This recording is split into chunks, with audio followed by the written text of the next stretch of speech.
1986 চনত একেটা বছৰতে আকৌ উচ্চতৰ মাধ্যমিক আৰু স্নাতক এজন বিৰল প্ৰতিভাধৰ ৰাজনীতিকৰ জন্ম হৈছিল অসমত।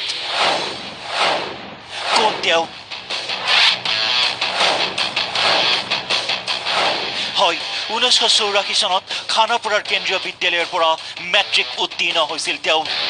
তাৰ পিছত 1986 চনত আকৌ একেটা বছৰতে আৰ্য মহাবিদ্যালয়ৰ পৰা উচ্চতৰ মাধ্যমিক আৰু BSc উত্তীৰ্ণ। এইজন বিৰল প্ৰতিভাধৰ ৰাজনীতিকৰ বিষয়ে ৰাজ্যবাসী কিন্তু অজ্ঞাত। হয়, অসমত এনে এজন প্ৰতিভাধৰৰ জন্ম হৈছিল।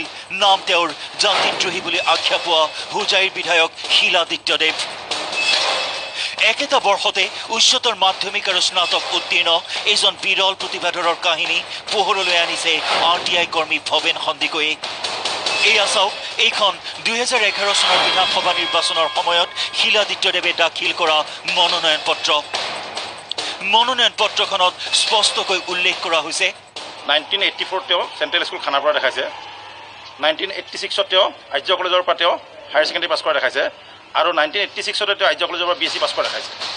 শিলাদিত্যদেৱে 1986 চনত আৰ্য মহাবিদ্যালয়ৰ পৰা উচ্চতৰ মাধ্যমিক আৰু স্নাতক উত্তীৰ্ণ হৈছে।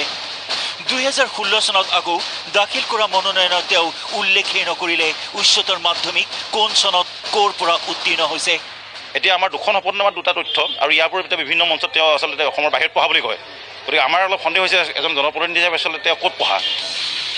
সময়ে সময়ে বিতৰ্কিত মন্তব্য আৰু হিন্দু বাংলাদেশীৰ সপক্ষে মন্তব্য কৰি অহা এইজন শিলাদিত্যদেৱক এতিয়া আখ্যা দিয়া হৈছে তেজপুৰৰ বিতৰ্কিত সাংসদ মণিকুমাৰ সুব্বাৰ দ্বিতীয় সংস্কৰণ হিচাপে। অসমৰ দ্বিতীয়জন মণিকুমাৰ সুব্বা নেকি, যি যাৰ জন্মস্থান আৰু মানে জন্মৰ তাৰিখ বিভিন্ন হয়। ঠিক একেদৰে তেওঁ এফিডেভিটে দুটা তথ্যই আচলতে আমাক এটা বিভ্ৰান্তিত পাইছে। আচলতে তেওঁ অসমৰ দ্বিতীয়জন মণিকুমাৰ সুব্বা হ'বলৈ গৈ আছে নেকি।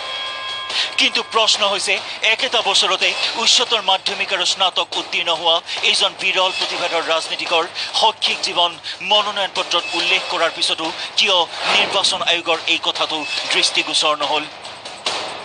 কেমেৰা পাৰ্চন প্ৰশান্তৰ সৈতে Agnish Gogoi, news 18 Assam north east.